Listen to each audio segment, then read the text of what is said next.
নিজের জন্য আপন করে নেন, দুনিয়া এবং জান্নাত আপনার পায়ের নিচে চলে আসবে। 1 নাম্বার সিদকু হাদিসিন, যখনই কথা বলবেন মিথ্যা বলবেন না, সত্য বলবেন যতটুকু পারা যায়। চাই আপনার কোটি টাকা লস হয়ে যাক, চাই আপনার সবচেয়ে আপন মানুষ হারিয়ে যাক, তবুও জীবনের সর্বোচ্চ চেষ্টা করবেন हमेशा सच बोलना, झूठ कभी मत बोलना, সর্বদা সত্য বলবেন। 2 সিদকু আমানাতিন, कभी किसी को धोखा ना देना, কখনো কাউকে ধোঁকা দিবেন না। আপনি দেখবেন ধোঁকার ক্ষেত্রে সবচেয়ে মেয়েরা বেশি এগিয়ে আছে যুবক ভাইরা। আমি এটা অবজারভেশন করেই বললাম। এর কারণ হচ্ছে মেয়েরা অলওয়েজ দেখা যায় ব্যাটার অপশন খোঁজে, ব্যাটার অপশন। প্রেম করে একজনের সঙ্গে, বিয়ে করে আরেকজনের সঙ্গে, it's just because of batter option. প্রিয় বোন, আপনি যাকে ওয়াদা দিয়েছেন তাকে বিয়ে করবেন। আপনি আজকে কাউকে ধোঁকা দিয়ে মাজা ব্যাকা করবেন, কালকে আল্লাহ আপনার অস্তিত্বই মিটে দিবে যুবক ভাইরা আমার। সিদকু আমানাতিন, কাউকে কখনো ধোঁকা দিবেন না। এন্ড থার্ড, সবসময় মাথায় রাখবেন 3 নাম্বার আমল হচ্ছে হুসনু খালিকাতিন, চরিত্রকে সুন্দর করতে হবে।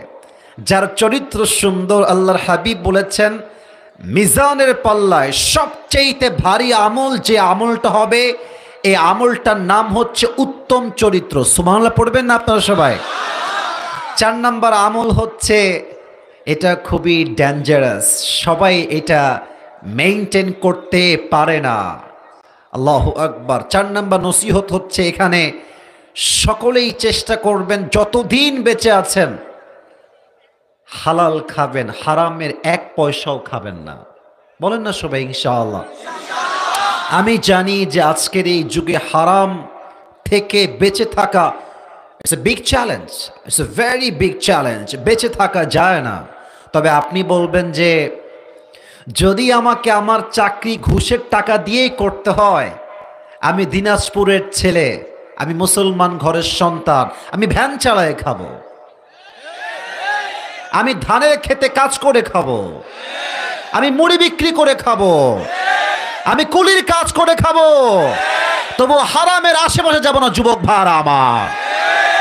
হামেশা হালাল খানা, হারাম কভি মত খানা। যতদিন বেঁচে আছেন হালালে থাকবেন, হালালের জীবনটা সুন্দর করে দিবে একজন। বলেন সবাই, তিনি কে? সোনামণি, এই যে মাঝখানে সোনামণিটা, এই যে লাল, বসো বসো। নতুন এসেছে মনে হয় মাহফিলে। খবরদার উঠে যেও না। 1 ঘন্টা আমরা ওয়াচ করব, কেউ যদি উঠে যায় ওর লুঙ্গি টাইনা ধরে বসায় দিবেন, তবে লুঙ্গি যেন খুলে না যায়। এটা তাকবীর দেন সবাই, লিল্লাহি তাকবীর। তাহলে 1 নাম্বার নসিহত কি দিলাম? 10 লক্ষ হাদিস থেকে আপনাকে নির্বাচিত একটা হাদিস বললাম। 10 লক্ষ হাদিস থেকে একটা হাদিস আমি আজকের মাহফিলে প্রথমে শেয়ার করলাম। 1 নাম্বার নসিহত। 2 নাম্বার, সবার জন্য খুব ভালো করে বুঝবেন আমার কলিজার টুকরা মুরব্বী আব্বা জানেরা, যুবক ভাইরা, বলেন তো আমার হাত আমি যেখানে দিচ্ছি এখানে আমাদের কি আছে? আত্মা বা হৃদয়? বলেন সবাই, আত্মা বা হৃদয়।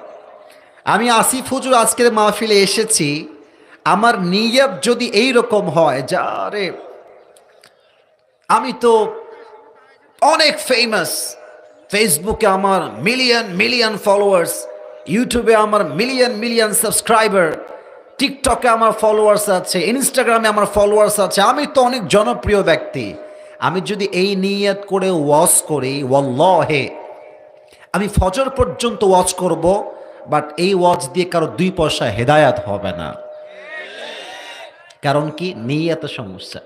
এই জন্য সবার পায়ে আমার হাত, ভাই আপনি যেই কাজই করেন আগে নিয়ত ঠিক রাখেন। নিয়ত যদি ঠিকঠাক থাকে, দুনিয়ার কোন মানুষ কি বললো আই ডোন্ট কেয়ার। আমার রবের সঙ্গে আমার সম্পর্ক ভালো, পুরো দুনিয়া যদি আমার সঙ্গে ব্রেকআপ করে ফেলে আমার 2 পয়সা কোনো পরোয়া নাই যুবক ভাইরা আমার। ইন্নামাল আমালু বিন্নিয়াত। আপনার প্রত্যেকটা আমলের ফলাফল আপনি পাবেন বেসড অন ইয়োর ইন্টেনশন। आपका नीयत कितना सही है इस पर डिपेंड करता है कि आपको जन्नत मिलेगा या जहन्नम मिलेगा। এজন্য প্রথম কথা হচ্ছে আপনারা চারটা আমল করবেন। দুই নাম্বার কথা হচ্ছে যেই কাজই করেন না কেন নিয়তটা পবিত্র রাখবেন, সবাই বলেন ইনশাআল্লাহ। তিন নাম্বার কথা বলে আমি আমার তাফসীরে ফিরে যেতে চাই। আমার মুরব্বী আব্বাজান একটু আমার দিকে, আমি মুরব্বীদেরকে দেখতে পাচ্ছি না সত্য কথা বলতে, যারা আছেন আমার দিকে একটু তাকাবেন। আর যুবক ভাইয়েরা তোমরা আমার কথাটা দিল থেকে শুইনো, শেষ ভালো যার। মাশাআল্লাহ, আমার বলতে হয় নাই, আবারও বলেন শেষ ভালো যার। জীবনে কষ্ট সহ্য করা শেখো। তুমি যত কষ্ট সহ্য করা শিখবা তুমি তোমার জীবনে তত বেশি সফল হবা। তুমি যত কষ্ট সহ্য করা শিখবা দুনিয়ার কোনো মেয়ে তোমাকে আঘাত করে তোমার দিলটা ভাঙতে পারবে না যুবক ভাইরা আমার। আচ্ছা দেখবা যে কিছু লোক আমাদের সমাজে আছে, যত বড় বিপদ হোক দেখবা যে ও হাসতেছে, যত বড় বিপদ হোক দেখবা cool calm down, he is okay, very comfortable, সব ঠিকঠাক। আরে ভাই এত বড় বিপদ আপনি হাসেন কেন? এটা কে হাসতে পারে? যে তার জীবনে অনেক কষ্ট অলরেডি সহ্য করে আসছে।